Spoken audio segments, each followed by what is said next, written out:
A broken garage door spring can turn your routine into a potential disaster waiting to happen.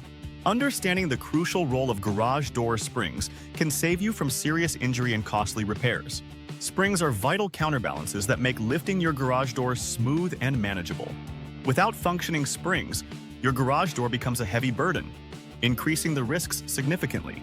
Manually opening a garage door with a broken spring is possible, but it requires utmost caution. Using an automatic opener in this condition could lead to burnout or extensive damage, creating more issues.